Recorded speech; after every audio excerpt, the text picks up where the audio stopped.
would you be willing to make a commitment to create 1,000 units of new affordable housing, and do so by committing to 2.5% of the tax revenues to your housing initiative fund?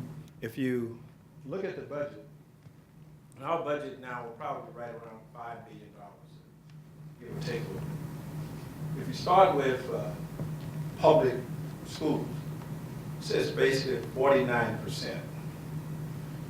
That is not really 49% per se. It's a little bit more than that, because in the public schools, we provide for the security, police, we provide for the nurses, crossing guards. It's not reflected in that. So that number actually turns out to be higher than that. And look at the amount of money that we provide in public safety. It's 13.7%. And most people are going to look at those two items as a top priority in terms of what we do.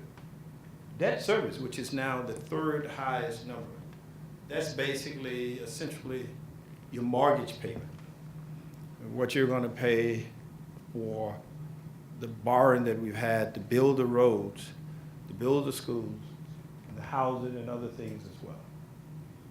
And so if you go down that list and you look at those things that either we are legally, i.e., for example, with maintenance of effort, legally bound to provide, and those things that are the most practical, that is public safety, that you must provide, and you then add your debt service on top of that, and then take out what are you going to do for the most vulnerable. I get a call, someone says, we have to put someone in a shelter overnight.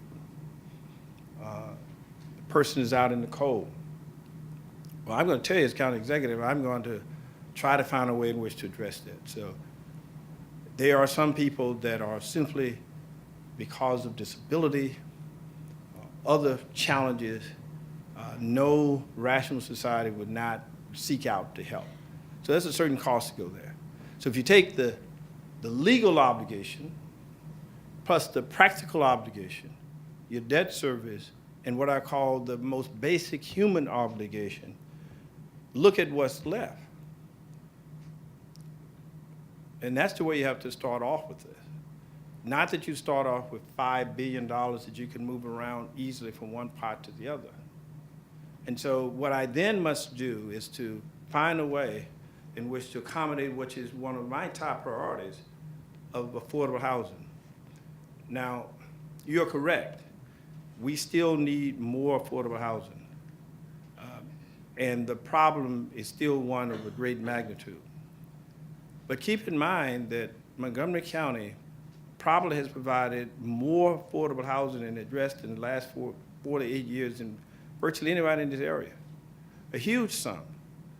But the problem isn't simply that Montgomery County is not being aggressive in that area. It is because the backlog and the problem is so immense. That's where the problem is. So I would take exception in the sense that we haven't done much. We have done a great deal.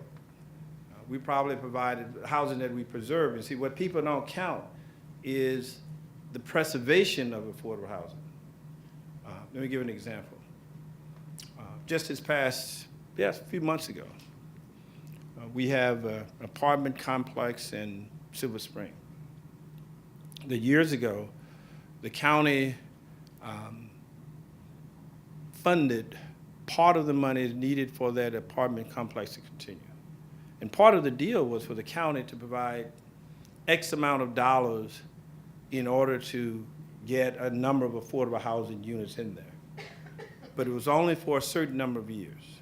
I may have the years wrong, but I'm just going to say 10 years.